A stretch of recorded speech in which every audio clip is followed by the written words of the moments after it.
So we are in entrepreneurship. Question number 2.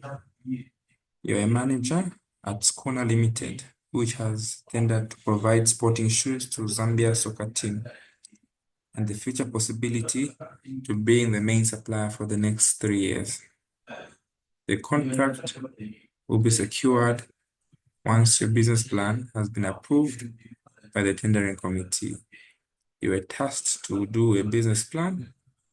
Now, while preparing your business plan, it has come to your attention that the possibility to secure the contract would be to bribe one of the officials at the football house. Discuss and apply the steps required for ethical decision making in business. Number 2, discuss factors you would consider when preparing a business plan. So that is 10 marks, 10 marks. So now, as we get to understand that, we must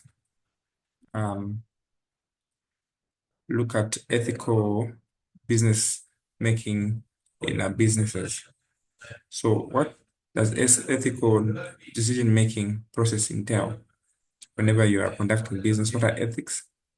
So we're looking at acceptable norms that we have in any business venture. Norms to do with trust, norms to do with reputation, norms to do with corruption. So when we are taking ethical decisions, we need to recognize the situation that poses moral conflicts. So maybe before I come in, what do you think could be some of the most probable ethics that one should consider when it comes to decision making? What are some of the steps required when we are making ethical decision making in a business?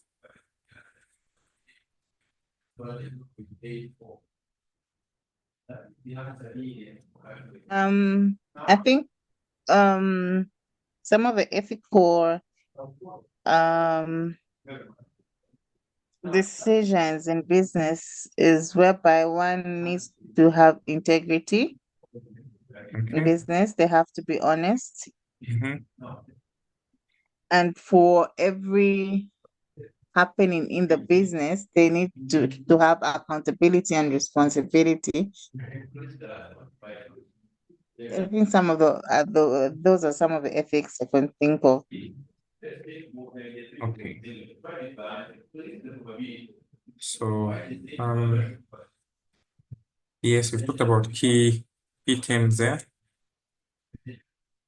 So when you're talking about ethics, what should come into your mind? You're looking at what? Morals. So we're going to look at these ethics in business and why ethical decision making matters. So number 1, we will look at the definitions of these key terms. Okay, morals in businesses and how they apply to then unethical business ventures and how they apply to business. Okay, so let's discuss.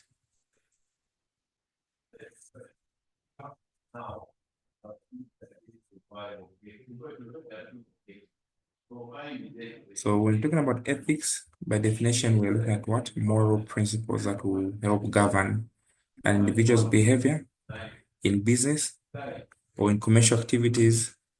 They help secure decisions or actions. So business ethics, we are looking at what? The discipline that is concerned with right or wrongdoing. So ethics or business ethics basically deal with issues like corporate governance, insider trading, bribery, discrimination, and so on and so forth.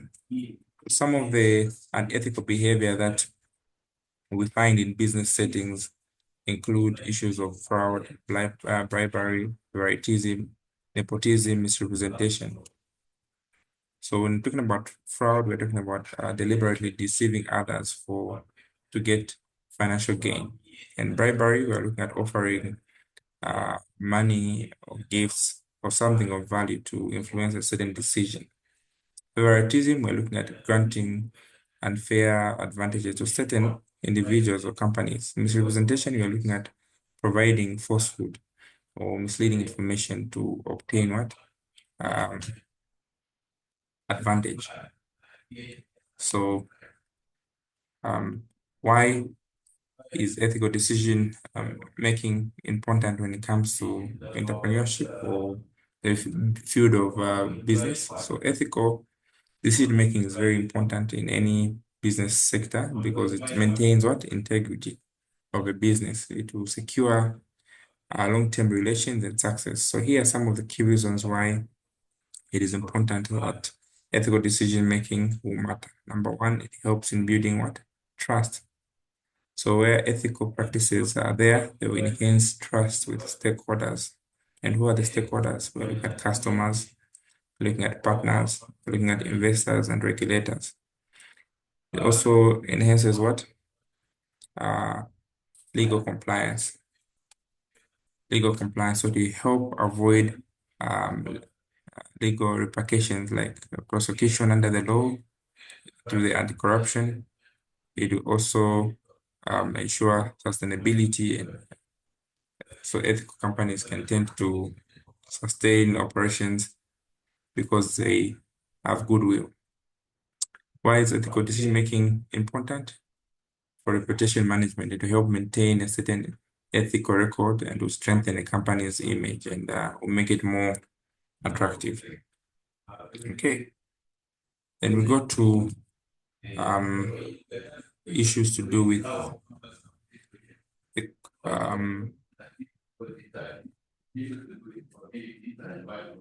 the scenario, the steps that are involved in ethical decision making. There are some steps that we look out for or we should look out for when it comes to ethical decision making. So what are some of the steps? Here are some of the steps we look at. Number one, you need to recognize what? You need to recognize the ethical issue.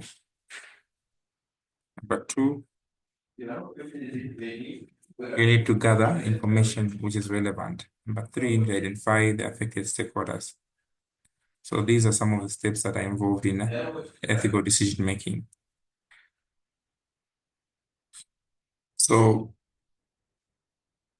this first step, we need to recognize the ethical issue. You need to acknowledge that the offering or accepting a bribe is morally or legally wrong. So this dilemma will actually challenge both personal and organizational values. Secondly, you need to gather information. So you need to review the organization's code of conduct or of ethics, the laws that are there in terms of procurement, the tender process, and what stakeholders expect of the company.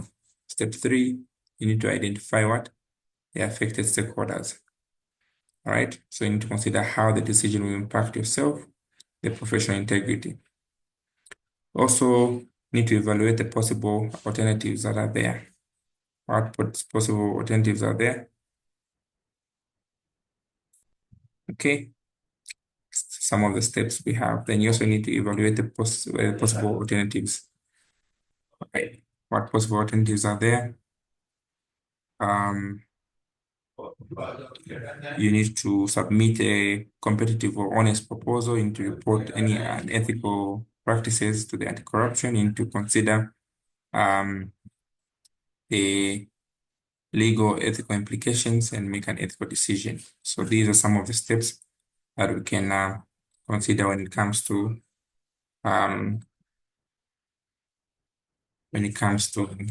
ethical decision making. So step number 5, you consider the legal and ethical implications and to make an ethical decision. So you need to opt the course of action that will reflect the legal standards. And number 7, you need to implement and reflect. So these are the steps that are involved in ethical decision-making process. Okay, so we are still reflecting on our question here. You are the manager of this company and you have tended to provide sporting shoes to this so-called soccer team, and you could be the main supplier. So the contract has been secured once the business plan has been approved. So you're tasked to do a business plan. So whilst preparing, it has come to your attention that there's a possibility that you can secure the contract when you offer a bribe the football house. Discuss the steps that are required. So do you remember the steps we talked about? Step one, what did we talk about? First step is to recognize the ethical issue. And here the ethical issue is bribery. Okay, yes. And the second the one is to gather the relevant information, Mhm. Yes. like who you are supposed to bribe, who they're saying you are supposed to bribe, what will happen when you bribe. To gather all the relevant information pertaining the dilemma or the issue at hand. Then the third one is to identify the affected stakeholders, Mhm. both from your end as a business manager Mhm. and from the other end. Exactly. Um, then you evaluate possible alternatives if there are any other alternatives that you can go around that issue without being caught in the legal implications and the integral aspect of the company, which leads me to the legal and ethical implications. You consider what legal and ethical implications are there, meaning if you had to bribe someone, it could be a trap, and then they just want to see how ethical you are. They can arrest you. They can even report you to SEC. They can disqualify you as a supplier, and the reputation of your institution or your company will be destroyed. Then I've forgotten the last two. Sorry.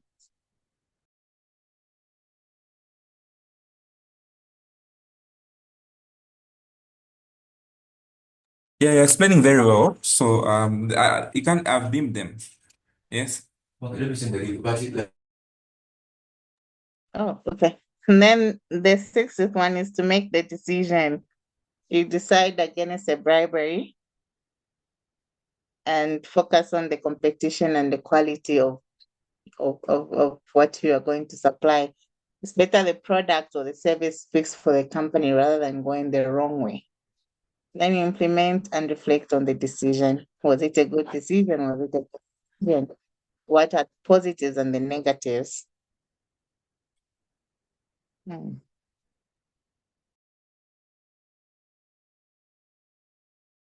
Okay, very good. I like the way you've explained it. Okay, and simplified it so it's more actualized. So now the second I part, just hope I remember all these in the exam. you will, your Is memory is there a good. trick to remembering? We'll come up with formulas. For now, let's discuss on the principles and let them make sense. Okay. So now we now go to factors that affect making a business plan. What are some of the uh, factors to consider when making a business plan? So to start with, a business plan by definition is a what? It's a strategic plan. It's a strategic document that outlines the organization's goals, strategies, and operations. So there are key factors to consider. Number one, the executive summary. You need to give an overview of the business, okay, the tender opportunity, and clearly state why Skuna Limited would be the best supplier in your executive summary. Secondly, you need to give a description of the business, which will include the background, the structure, the mission, and the vision. Here, you need to describe the nature of the business. Is it manufacturing, distribution, or sportswear? I need to highlight the long-term goals. Then you also need to have a component of the product service offering. Okay, you give detail of the sporting shoes you supply, the durability. Also in your business plan, you have a market analysis. Market analysis, which will analyze what? The market for the sporting or materials that you are considering. So I'm trying to actualize this based on our case study. So you do analysis of the market for the sporting of goods, identify the competitors that you have available and describe the need for your target consumer. Then you also need to have marketing and sales strategy. You need to outline how you plan to promote or distribute your products. You describe the pricing and sales channels. Okay, then you also need to have an operational plan where you're going to give detail of what the company will fulfill the contract. It's a 3-year contract that you need to have, so the sourcing, the logistics, and also to include the timelines, like the capacity to meet the deadlines. Then also you have a component of what? Organization structure. So you need to put in your team's qualification and experience. So you need to show that your team is capable.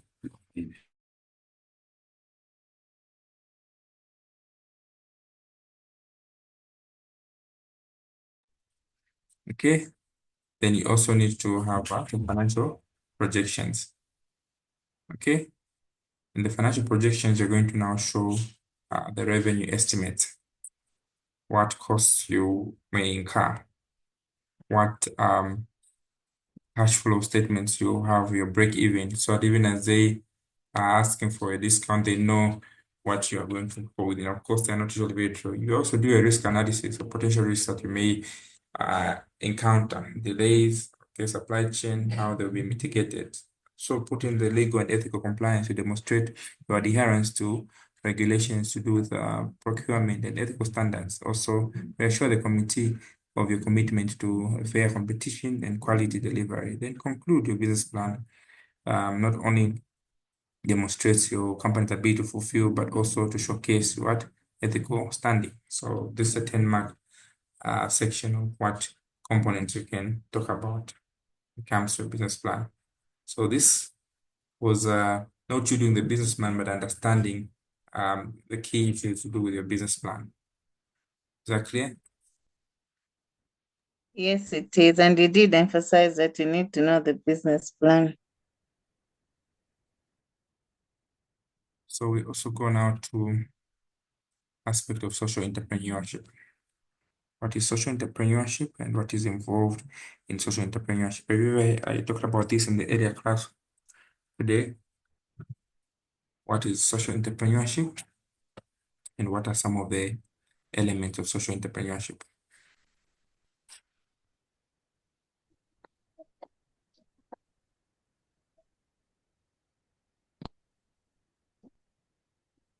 So social entrepreneurship, what are some of the elements of social entrepreneurship?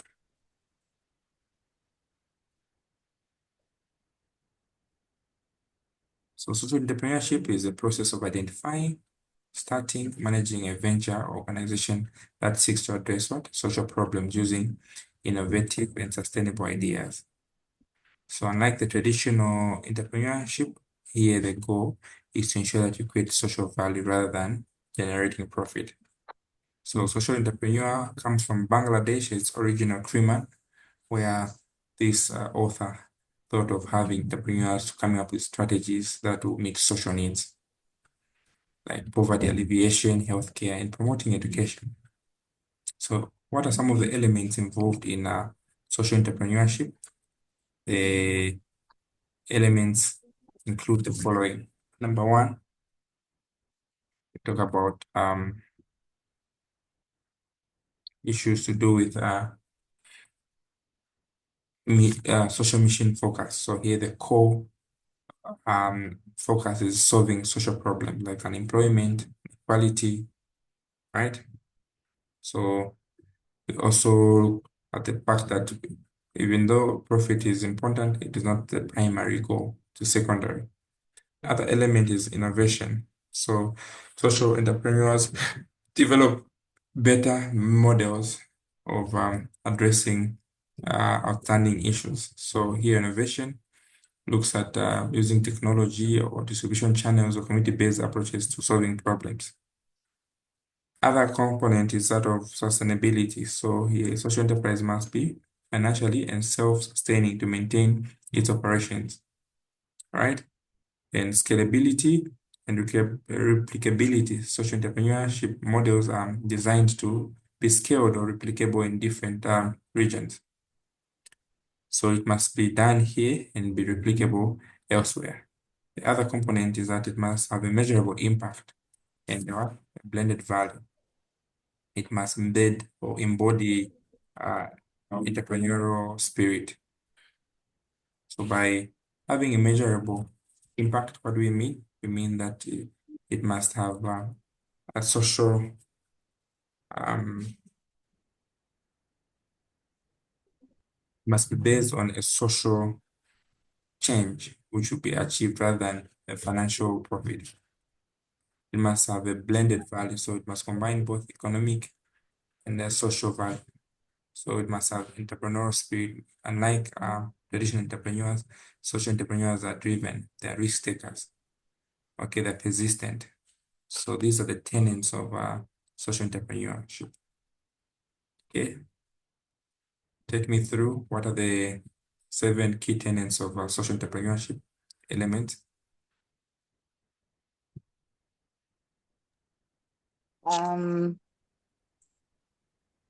The social mission, they have a social mission focus, meaning the aim is to solve a social problem. Profit is a secondary one, but the main aim is for solving a social problem.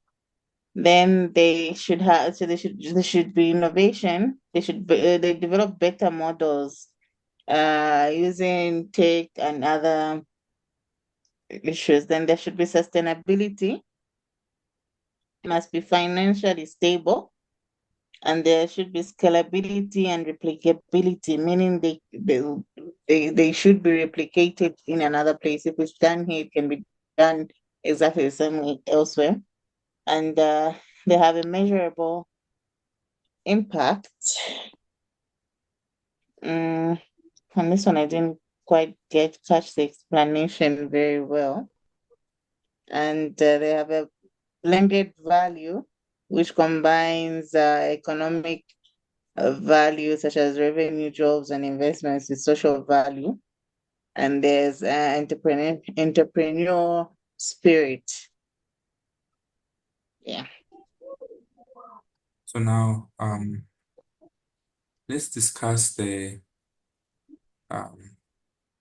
Maybe just explain the measurable impacts again. I just want to understand it. Okay. So when we're talking about measurable impact, we are talking about it's here. So we're saying entrepreneurship must have a what? A measurable impact.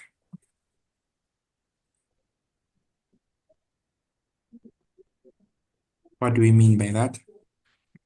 What do you understand by measurable impact?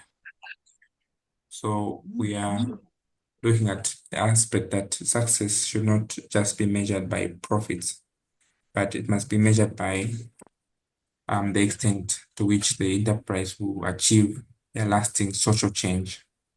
So here, in simple words, it means that evaluating how well the business operates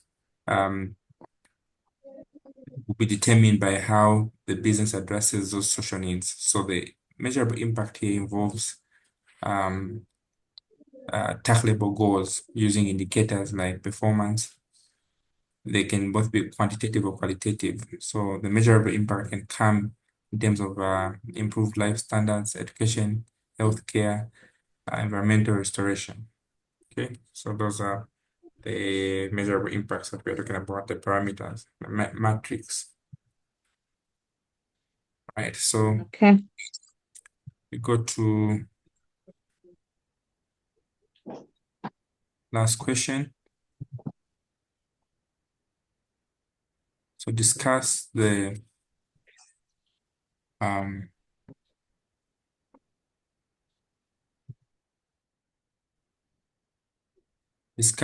preferential treatment policy under the CEEC using the citizen motherland owned business category. Okay. What is the preferential treatment policy under the CEEC? Have you heard of it?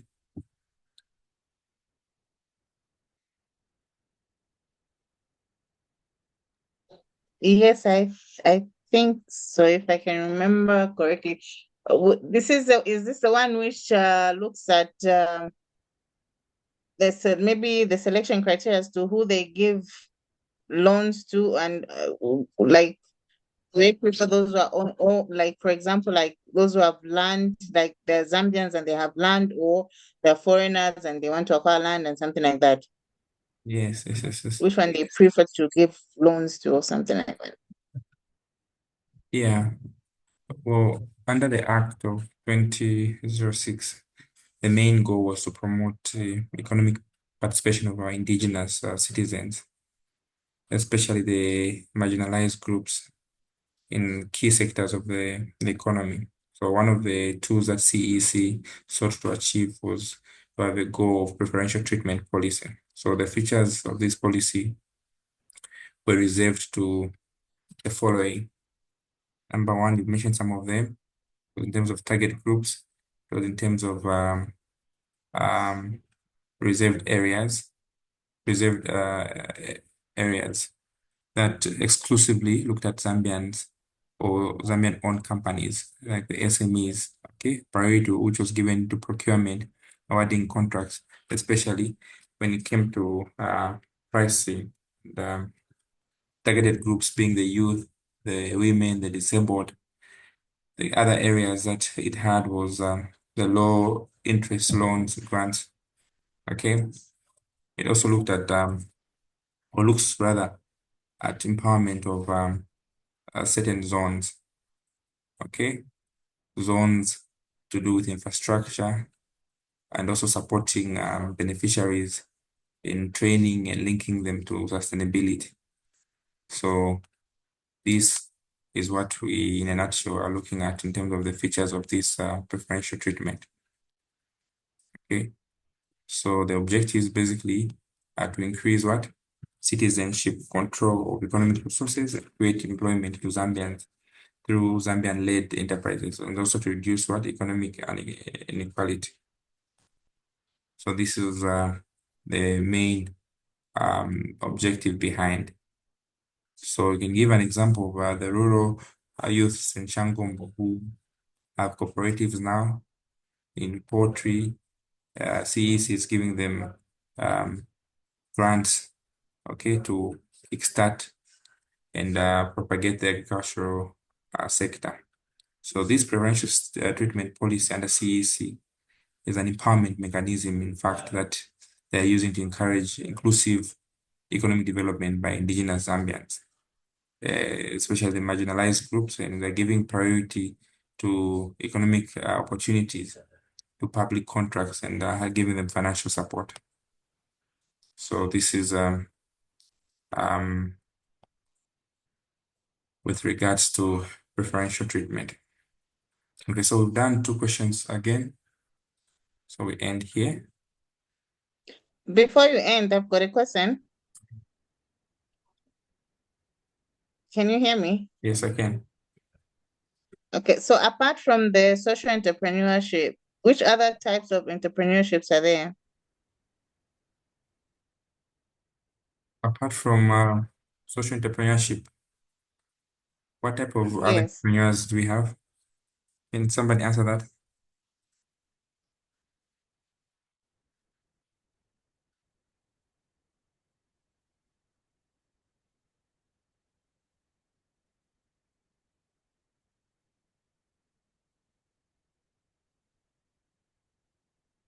Besides social entrepreneurs, what other entrepreneurs do we have?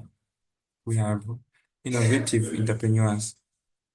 We have mature entrepreneurs. We have corporate entrepreneurs. There are also people who are called techno entrepreneurs. You've heard that? These are entrepreneurs who are vested in technology. We have green entrepreneurs who look at sustainability in the ecological system. So they are wide, but depending on the context you're looking at it. So there are different types.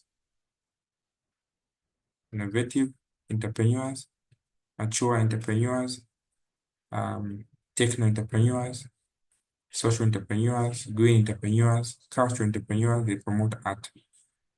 Corporate, these ones, they develop products, they drive innovation. Okay, thank you so much. We'll end here now.